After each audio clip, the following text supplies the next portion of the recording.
Good morning student. कैसे हैं आप सब लोग? आशा करता हूं कि आप सब लोग अच्छे ही होंगे और अपने अपने घरों में सकुशल बैठे होंगे और साथ ही साथ अपने जो आपके आगामी एग्जाम है उनकी तैयारी आप पूरे जोर शोरों से कर रहे होंगे। तो जैसा कि आप सब लोगों को पता ही है कि आजकल हमारा क्या चल रहा था, आपका प्राचीन इतिहास चल रहा था और प्राचीन इतिहास में भी हम आपकी सिंधु घाटी सभ्यताओं की विशेषताएं देख रहे थे। और विशेषताओं में भी क्या देखना था, इस बार हमने आपकी धार्मिक दशाएं देखनी थी कि जो सिंधु घाटी सभ्यता था वहाँ कैसी कैसी धार्मिक दशाएं विद्यमान थी या वहाँ के लोगों के किस किस प्रकार के आपके धार्मिक विश्वास विद्यमान थे, है ना। जैसे वर्तमान समय में आपके बहुत सारे धार्मिक विश्वास विद्यमान है या कई प्रकार के देवी देवताओं की पूजा करते हैं, तो उसी प्रकार सिंधु घाटी सभ्यता के लोग किन किन चीजों की पूजा करते थे या क्या क्या प्रकार के धार्मिक विश्वास वहां विद्यमान थे, तो उनका अध्ययन करते हैं। ठीक है, तो चलिए आज जो हमारा है वो क्या है, आपकी सिंधु घाटी सभ्यताओं की धार्मिक दशा है और कोशिश करेंगे कि जो धार्मिक दशाओं से संबंधित जितने भी पॉइंट है वो हम क्या करते हैं इसी वीडियो में खत्म कर दें। ठीक है, तो चलिए शुरू करते हैं। तो पहला पॉइंट क्या आपका, मातृ देवी की उपासना। अर्थात जो सिंधु घाटी सभ्यता के लोग थे वो क्या करते थे आपकी, ठीक है, नारियों की पूजा करते थे। किस रूप में? मातृ देवी में। जैसे आपके वर्तमान समय में क्या आपकी बहुत सारी माताएं हैं ना, जैसे आपने दुर्गा माता, लक्ष्मी माता, सरस्वती माता, इस प्रकार के आपने अनेक नारी देवियों के नाम सुनेंगे। तो उसी प्रकार जो सिंधु घाटी के लोग थे वो भी क्या करते थे, आपकी मातृ देवी यानी जो नारी होती थी उनको देवी के रूप में उनकी उपासना करते थे। अब हमें किस प्रकार से पता लगता है कि वो मातृ देवी की उपासना करते थे, तो देखते हैं हमें कुछ वहां से क्या मिले, साक्ष्य प्राप्त हुए जिससे पता लगता है कि सिंधु घाटी सभ्यता के लोग नारियों की पूजा या औरतों की पूजा किस रूप में करते थे, देवी के रूप में करते थे। देखिए पहला तो क्या है, उत्खनन में यहाँ से अनेक नारी मूर्तियां प्राप्त हुई है ना। यहाँ से क्या आपके उत्खनन में अनेक नारी मूर्तियां प्राप्त हुई है। तो ये मैंने आपको पिछले भी समझाया था, जब मैंने आपको क्या बताई थी, सिंधु घाटी सभ्यता में महिलाओं की दशाएं बताई थी, है ना। तो वहां पे मैंने आपको क्या बताया था, यही चीज बताई थी कि हमें सिंधु घाटी सभ्यता से बहुत सारी नारी मूर्तियां प्राप्त हुई है, जिससे क्या पता लगता था कि जो सिंधु घाटी सभ्यता में क्या थे, आपकी नारियों की दशाएं अच्छी थी।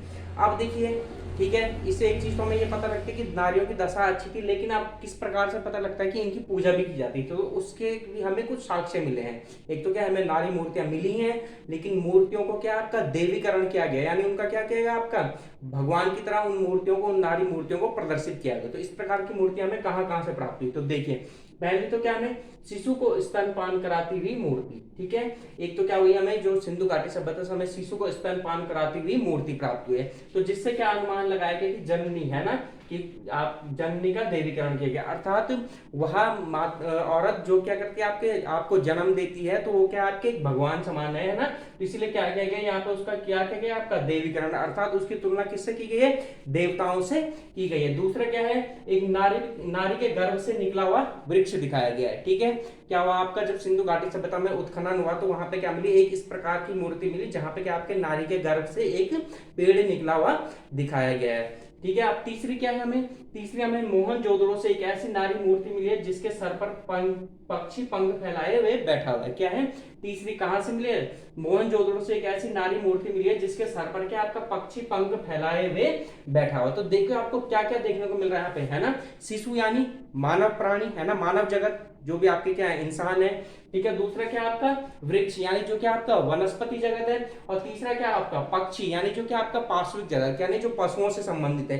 तो यहाँ पे देखिए आपके लिए नीचे लिखा हुआ, उपरोक्त बातों या उपरोक्त जो मूर्तियां मिली उनसे क्या सिद्ध होता है, आपका मानव जगत, वनस्पति जगत और पार्श्विक जगत सब पर मातृ देवी का आधिपत्य था। ठीक है, तो जो हमें मूर्तियां मिली है, कौन कौन सी मूर्तियां, एक शिष्य को स्तनपान कराती हुई मूर्ति, है ना, दूसरी क्या आपका एक नारी मूर्ति के गर्भ से निकला हुआ वृक्ष, तीसरा क्या आपका एक नारी मूर्ति जिसके सर पर क्या हुआ, पक्षी बैठा हुआ है। अर्थात ये क्या सिंधु घाटी सभ्यता के लोग क्या दिखाना चाहते हैं कि चाहे वो इंसान हो, चाहे वो वनस्पति हो, चाहे वो पशु हो, सभी का जनन कौन करती है, क्या करती है, आपकी मातृ देवी करती है। अर्थात सभी के सभी किसके संतान है, मातृ देवी की संतान है। वही क्या करती है, चाहे पशु हो, चाहे पक्षी हो, चाहे वनस्पति हो, उनका भरण पोषण भी कौन करती है, आपकी मातृ देवी ही करती है। तो यहां से हमें क्या पता लगता है कि आपकी इन मूर्तियों से कि जो सिंधु घाटी सभ्यता में है वहां क्या होती थी, आपकी मातृ देवी की पूजा होती थी। ठीक है, तो पहला पॉइंट आपकी समझ में आ गया होगा। अब दूसरा पॉइंट क्या है हमारा, शिव की उपासना। ठीक है, कि अब क्या आपका शिव की उपासना, अर्थात इसका अर्थ क्या है कि जो सिंधु घाटी सभ्यता के लोग थे वो क्या करते थे, आपकी शिव की पूजा करते थे। अब किस प्रकार से यह अनुमान लगाया गया कि जो आपकी सिंधु घाटी सभ्यता के लोग थे वो शिव की पूजा करते थे? निश्चित रूप से कुछ वहां से इस प्रकार की शिव से संबंधित कुछ चीजें प्राप्त हुई होंगी, या मूर्तियां या अन्य चीजें प्राप्त होंगी, उसी आधार पर कहा गया है। तो देखते हैं ऐसी कौन कौन सी चीजें हैं जो हमें सिंधु घाटी सभ्यता से प्राप्त हुई है और यह बताती है कि सिंधु घाटी सभ्यता में शिव की पूजा होती थी। तो देखिए पहला तो क्या आपका सिंधुवासी शिव की पूजा लिंग और मूर्ति दोनों के रूप में करते थे, है ना। तो जो आपकी सिंधु घाटी सभ्यता है वहां पे क्या होते थे, आपकी जो शिव की पूजा होती थी वो शिवलिंग के रूप में भी होती थी और क्या है आपका मूर्ति रूप में भी होती थी। इसके साक्ष्य हमें क्या है वहां से प्राप्त हुए। तो देखिए पहला क्या, उत्खनन से अनेक, ठीक है, उत्खनन से अनेक लिंग के आकार के पत्थर हुए, है ना। आप सभी क्या, आपने कभी ना कभी शिवालय तो गए होंगे, तो आपने क्या देखा होगा, वहां शिवलिंग देखा होगा जो पत्थर का बना होता है। तो उसी प्रकार के शिवलिंग कहां से हमें सिंधु घाटी सभ्यता से प्राप्त हुए। तो जिसके आधार पर क्या अनुमान लगाया गया कि सिंधु घाटी के लोग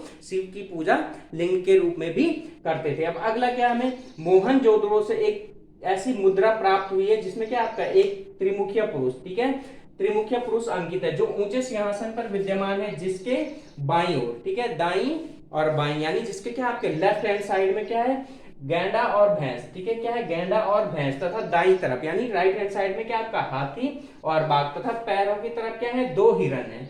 तो अब जब बाद में जो हमारे क्या उत्खनन करता था तो उन्होंने क्या अनुमान लगाया कि जो ये मूर्ति या जो ये आपकी मुद्रा प्राप्त हुई जिसमें अंकित है उस जो ये मुद्रा पर अंकित है वो कौन है, आपके पशुपति शिव हैं, ठीक है। क्या है आपके जो उस मुद्रा पर अंकित मानव है वो कौन है, आपके पशुपति शिव हैं। तो आपको याद रखना है क्या क्या मिली हुई थी, जो आपको यहाँ से पशुपति शिव की मुद्रा मिली थी उसमें क्या क्या है, जो शिव के कितने आपके 3 मुख दिखाए गए हैं, ठीक है, कितने मुख दिखाए गए हैं, 3 मुख दिखाए गए। ये क्वेश्चन कई बार आपका पूछा गया है कि जो मोहनजोदड़ो से आपकी पशुपति शिव की प्रतिमा प्राप्त हुई थी उसमें पशुपति जी के कितने सर थे, तो कितने थे आपके 3 सर थे, ठीक है। तो पहली चीज आपको याद रखनी, जो आपकी मोहनजोदड़ो से जो मुद्रा प्राप्त हुई है जिसमें पशुपति जी की मुद्रा चित्र अंकित है उसमें उनके कितने सर थे, 3 सर थे, ठीक है। अब देखिए उनके सिंहासन के बाईं तरफ, ठीक है, यानी उल्टे हाथ की तरफ, उल्टे हाथ की तरफ कौन है आपका, गैंडा और भैंस। ये भी आपका पूछा गया है कि जो आपकी क्या है सिंधु घाटी सभ्यता से पशुपति शिव की मूर्ति प्राप्त हुई है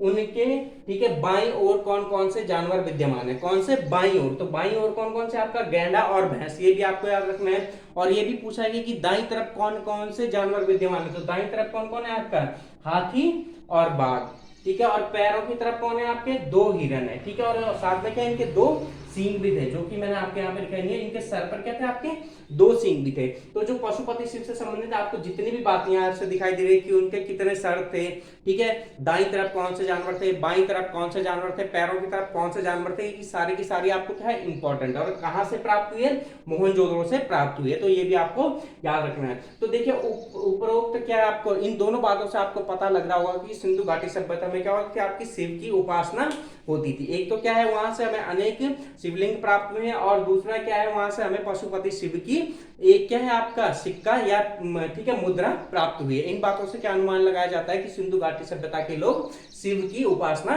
करते थे। अब अगला आता है हमारे पास क्या आपका लिंग और योनि की उपासना, ठीक है। लिंग का तो मैं आपको बता चुका कि सिंधु घाटी सभ्यता में हमें क्या अनेक शिवलिंग प्राप्त हुए थे, है ना, और उनकी पूजा भी होती थी। चलिए तो देखिए एक बार फिर से देख लेते हैं। उत्खनन में बहुत संख्या में शिवलिंग के आकार के पत्थर प्राप्त हुए हैं जिनकी उपासना की जाती थी, है ना। ये आपको पहले बता चुका हूँ कि सिंधु घाटी सभ्यता से हमें क्या मिले हैं, अनेक शिवलिंग के आकार के पत्थर मिले हैं जिनकी क्या होती थी, आपकी पूजा होती थी। अब दूसरा देखिए आप हड़प्पा और मोहनजोदड़ो, ठीक है, ये दो चीज आपको याद रखनी है। हड़प्पा और मोहनजोदड़ो में बहुत संख्या में चीनी मिट्टी तथा सीप के बने हुए छल्ले प्राप्त हुए हैं, ठीक है। कहां से, हड़प्पा और मोहनजोदड़ो से बहुत संख्या में बने हुए क्या हुए आपके चीनी मिट्टी और सीप के बने हुए छल्ले प्राप्त हुए, ठीक है। अधिकांश विद्वानों के अनुसार ये छल्ले क्या है, आपकी योनियां हैं जिनकी उपासना सिंधुवासी जनन शक्ति के कारण करते होंगे, तो ये भी आपको याद रखना है, ठीक है। तो कहां से प्राप्त हुए आपके सिंधु, हड़प्पा और मोहनजोदड़ो से क्या प्राप्त हुई, हमें चीनी मिट्टी और सीप के बने हुए छल्ले प्राप्त हुए हैं, जिनका क्या अनुमान लगाए कि ये क्या है, आपकी योनियां है। और इनकी पूजा क्यों होती थी, आपकी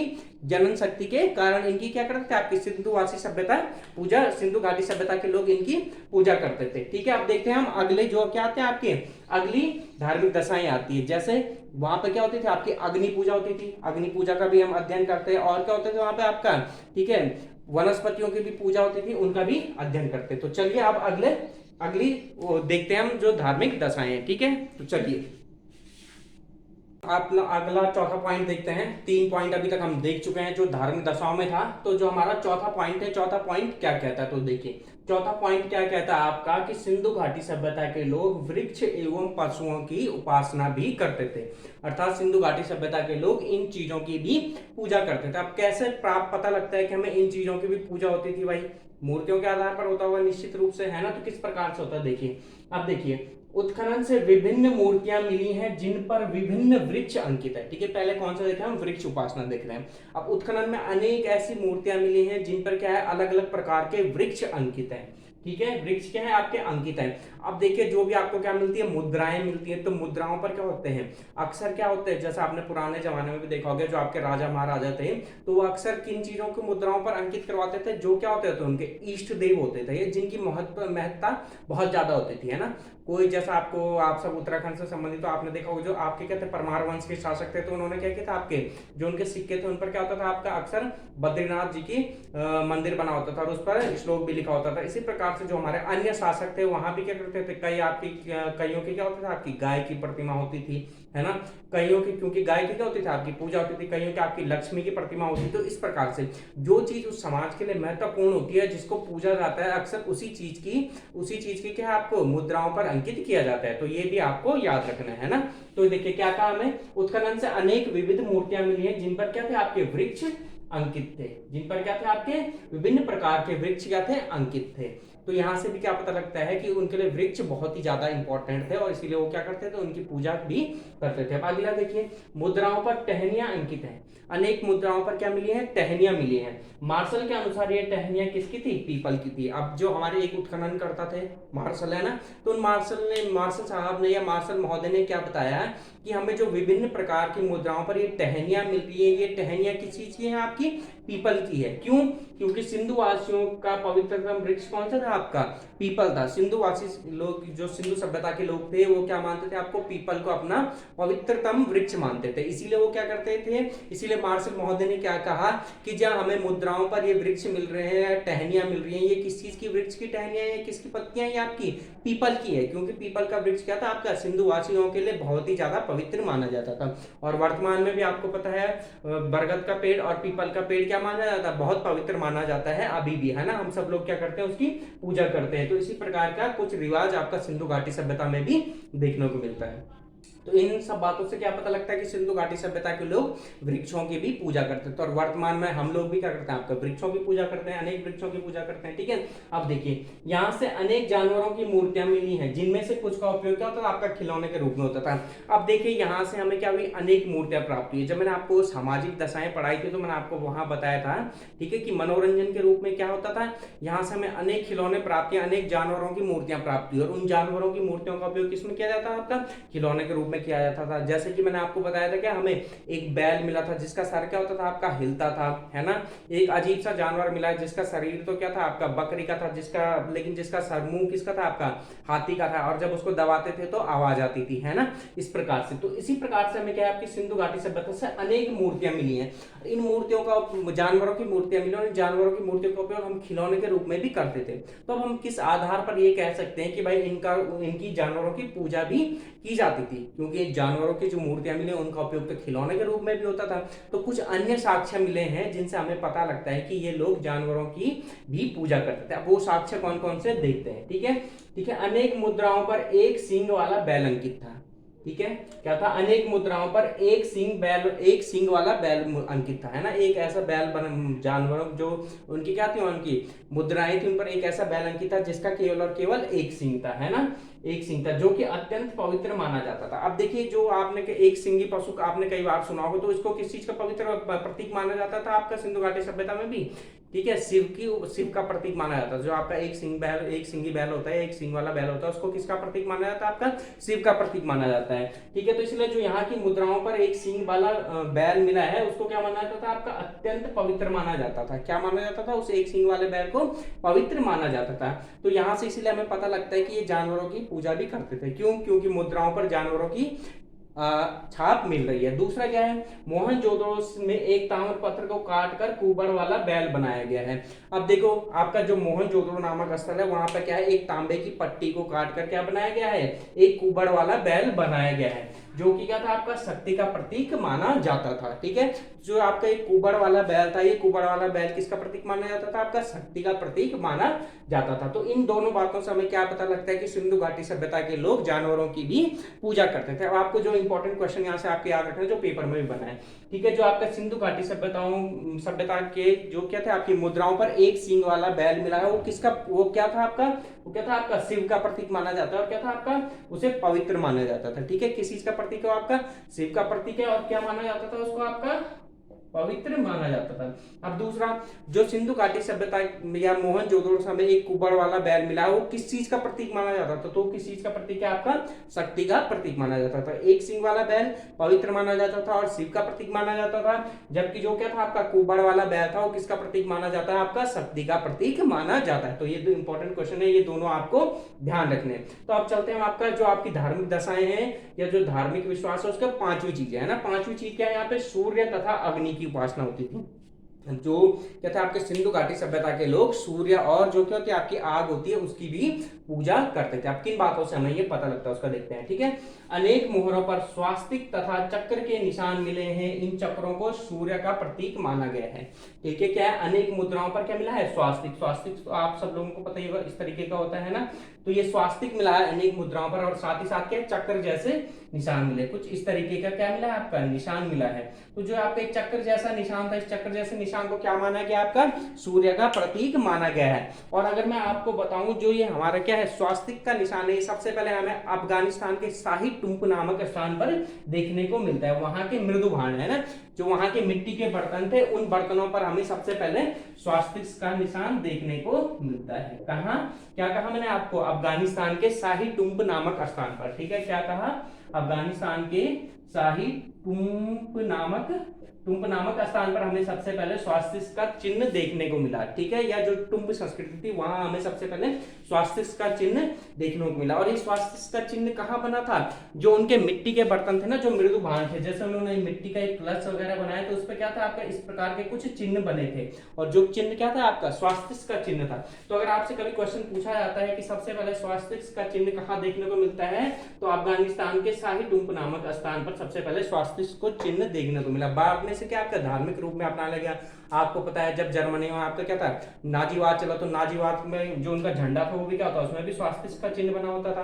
ठीक है ना, तो जो क्या है आपका जो, ठीक है, तो आपको ये चीज याद रखनी है, क्या है, जो सिंधु घाटी सभ्यता की अनेक मूर्तियां क्या थी, आपकी मोहरें थी, उन पर हमें क्या है स्वास्तिक और चक्र का निशान देखने को मिला। ठीक है, चक्र का निशान किस प्रकार का था, कुछ इस प्रकार का था, और इस चक्र के निशान को क्या माना गया है कि ये क्या था, आपका सूर्य देव थे। ठीक है, क्या थे आपके सूर्य देव थे। आप देखिए अग्नि पूजा, ठीक है, कालीबंगा और लोथल से अग्निकुंड और हवन के साक्ष्य प्राप्त हुए। ठीक है, तो ये इंपॉर्टेंट भी है, ये दोनों भी इंपॉर्टेंट है, दोनों स्थान आपको याद रखने, कई बार पूछे गए हैं कि निम्न में से कौन से स्थानों पर, ठीक है, अग्निकुंड या हवन कुंड का पता चलता है, तो कौन कौन से आपके, कालीबंगा और लोथल। ठीक है, तो सिंधु घाटी सभ्यता के दो स्थल है, कौन कौन से, कालीबंगा और लोथल, तो वहां से हमें क्या अग्निकुंड देखने को मिले और हवन कुंड भी। अब अगर आप, जब मैं आपको डिटेल में पढ़ाऊंगा कालीबंगा और लोथल के बारे में, तो मैं आपको ये भी बताऊंगा कि जो ये अग्निकुंड थे, इन अग्निकुंडों पर क्या है, बहुत सारे जानवरों की हड्डियां भी मिली है, जिससे क्या अनुमान लगाया गया कि इन अग्निकुंडों में क्या की जाती थी, आपकी बलि भी, जानवरों की बलि भी दी जाती थी। तो ये चीज भी आपको याद रखना है। इन दोनों बातों से हमें क्या पता लगता है कि जो आपकी सिंधु घाटी सभ्यता के लोग थे वो सूर्य के साथ साथ अग्नि की भी पूजा करते थे। अब देखते हैं अन्य धार्मिक प्रथाएं, है ना, अन्य धार्मिक प्रथाएं क्या क्या थी यहाँ पे देखिए। ठीक है, पहली प्रथा तो क्या थी, धार्मिक उत्सवों में स्नान कुंड में स्नान करने की प्रथा प्रचलित थी। अब ये किस तरीके से पता लगता है कि जब भी कोई धार्मिक अवसर होता था तो वहां के लोग स्नान कुंड पर स्नान करते थे। आपको याद होगा कि जो हमारा क्या था, सिंधु घाटी सभ्यता का स्थल था मोहनजोदड़ो, है ना, तो मोहनजोदड़ो में हमें क्या मिला है, एक विशाल स्नानागार मिला है। ठीक है, क्या मिला है, हमें एक विशाल स्नानागार मिला है सॉरी, ठीक है, एक क्या मिला हमें, एक विशाल स्नानागार मिला है। और इस स्नानागार में ही क्या करते थे, इस स्नानागार के बारे में क्या कहा जाता है कि इसमें लोग स्नान कब करते थे, जब क्या होता था, कुछ धार्मिक आयोजन होता था।